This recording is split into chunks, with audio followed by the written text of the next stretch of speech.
May I just request all the people on the left to please take their seats. Hi, Arvind. Hi. Hi. So we're here to talk about energy, geopolitics, and how we're going to explore and maneuver the new world order. But let's start with the very basics. When we talk about energy itself, I think there's it's almost like technology, right? It's so fast evolving, yet we are so still into fossil fuels. Let's break it down for us. How many forms of energy? What does India consume? What are the myths and what are the stats? Well, first, good afternoon, everybody. Thanks for having me. If you really look at the energy landscape in totality, energy has always been not just a commodity, but has been an instrument of geopolitics forever. Yeah. It's just that we forgot about it post-Cold War because obviously we had a long period of peace with, I would say, less conflicts on planet Earth. And now with the conflict, the Russia-Ukraine conflict, the whole energy discourse has come up again because now we see actually energy being used as an instrument of diplomacy or as an instrument of geopolitics. So the broader frame of energy from India context should be broken into two aspects. Number one would be the import of fossil fuels, which is crude that we do. India imports about 5.5 million barrels of oil a day. We are the third largest importer. And then India needs electricity for manufacturing, electricity for agriculture, electricity for homes. And today, if you look at the Indian electricity landscape, we literally only consume 2% of energy. Last year, we produced 2% of energy from imported LNG. And although we have 30,000 megawatts of installed capacity in India.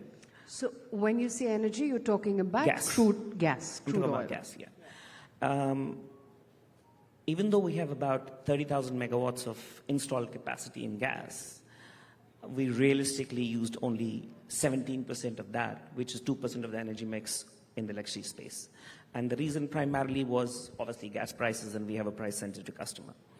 So as far as import of crude and products, import of crude primarily is concerned because India is the fourth largest refining capacity in the world.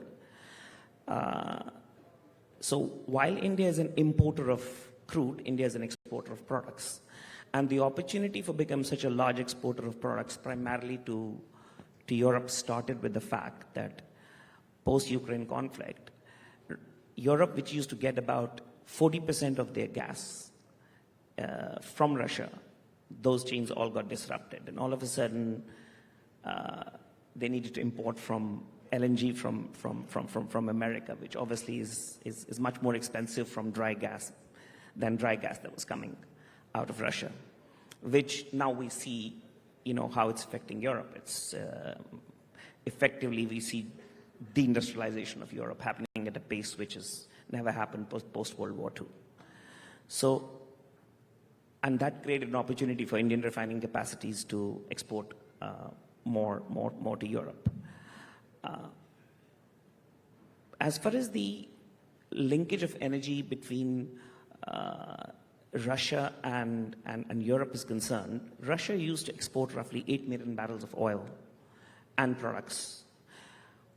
When the disruptions happened with the European supplies, the molecules that India used to buy from the Middle East, those were targeted by the Europeans. So as India, obviously our leadership did a fantastic job in making sure that India stays secure. And those disruptions, when they happened, what India used to buy from Middle East moved at a premium to the European markets. And obviously we didn't have a choice but to go and buy from the Russians. So there you see how the landscape changed because of geopolitics. And this has an effect which will be transformational changes in supply chains of products. It will be transformational in security going forward. Just to give an example, China used to have its 70% of energy come from South China Sea. Post-war, the pipelines that are being built or have been built between Russia and China gives Chinese manufacturing a huge edge for next decades to go because they get cheap Russian gas. They get it on a pipeline, which never has been the case before. And dry gas effectively is what? It's the cheapest form of fossil fuel and the most environmental friendly. It's not that polluting as LNG is.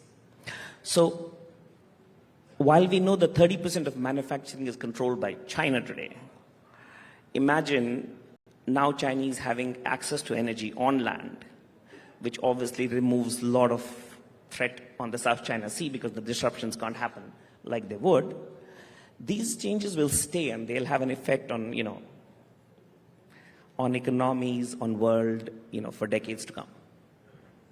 Quite interesting. A lot of food for thought. But let's begin with one of the points that you made earlier, that, when it comes to consumer prices, when you talk about India, for instance, petrol and diesel are such price-sensitive commodities that they can make or break economies and governments. It's that consumer angle.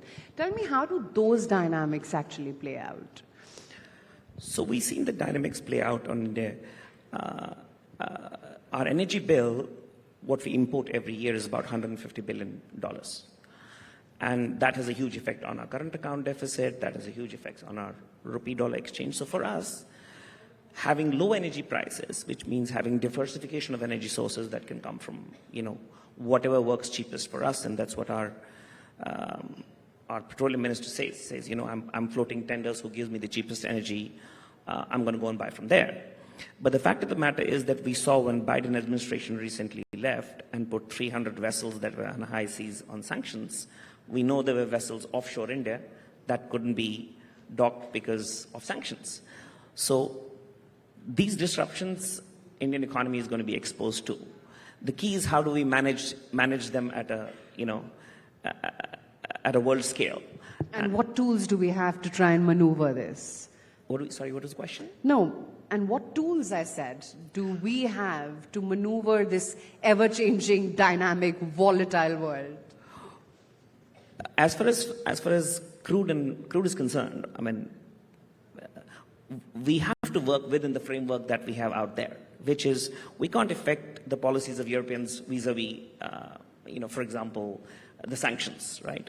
We can't affect the policies of Americans vis-a-vis sanctions, although, as I said, the leadership has done a fantastic job convincing Americans that if India is not able to import and we have 1.4 billion people to take care of, and you have taken the barrels which India was buying from Middle East, how do you expect us to, feed 1.4 billion people or keep an economy of 1.4 billion in the Western economies was high, and now we see a higher interest rate environment. It doesn't work for them as well, because if energy prices stay high, inflation goes higher. And as much as we have heard either the Biden administration promise Europeans 50 billion cubic meters of gas or President Trump saying drill baby drill, the fact of the matter is that they don't really control, the production of this of crude. We have OPEC. OPEC keeps an eye on balance of demand and supply. They want to maintain a certain price to keep industry viable. We have American petroleum industry completely controlled by the private sector. We saw what happened when prices came down. The finance literally dried up for them, and they want to keep prices at a profitable level as well. So while they might want to influence the production of more, more crude oil, the fact of the matter is that economics is going to sit at the bedrock of it. So I'm not quite sure that energy, you can just drill baby drill and they will be able to drill. But yeah, those are the dynamics within which we have to work. So that's that on fossil fuels as we know it. What about the whole energy transition, the world moving to green energy? And the bigger questions, whether fossil fuel is going to die down, or are we going to continue to consume both? Where is the world headed when it comes to energy transition? Well, the notion that fossil fuels are going to dry down over next even 30, 40 years, I think is a misnomer. I don't think as yet, until we have a breakthrough in new technology. So we see fossil fuels staying where they are, at least till 2040, maybe even in case of India, it's going to be 2050, 2060. As far as the electricity generation is concerned, obviously we see renewable playing an important role, and in terms of India playing a very important role. But Indian renewable space, the bedrock of Indian renewable has been imports from China primarily. Chinese control the 90% of EV and PV on planet Earth, technology-wise and manufacturing-wise. You just can't change these things overnight. It's going to take time. How do you compete with an industry that's spent billions and billions of dollars by subsidies and has grown where it is and expect to change that overnight? We see, so I think for world to go green or for India to have affordable energy, China is going to play a role, and a substantial role, at least in the foreseeable future.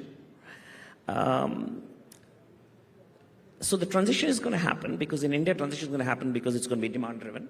We need to have cheap energy. Today, renewable energy is not just green, it's profitable. It's the cheapest energy electricity India can produce. And not only is it the cheapest, it's the quickest to the grid. You want to start a coal plant today, it's going to take you 5, 6, 7 years to build it. You want to have a green energy project up and running, it's going to be literally 18 to 22 months. So India has done a great job in investing in the grid, making sure that the energy intermittency of renewable energy is handled, and expansion of grid is happening. So renewable energy is going to play a very, very important role in case of India. Okay. We seem like we're on the right path, though. Sorry? I said we seem like we're on the right path, though. Yes, we are. But thank you, all of you, for taking part in this session, and thank you, Arvind. Thank you. Thank you Valuable very much. insights. Thank you. Thank you.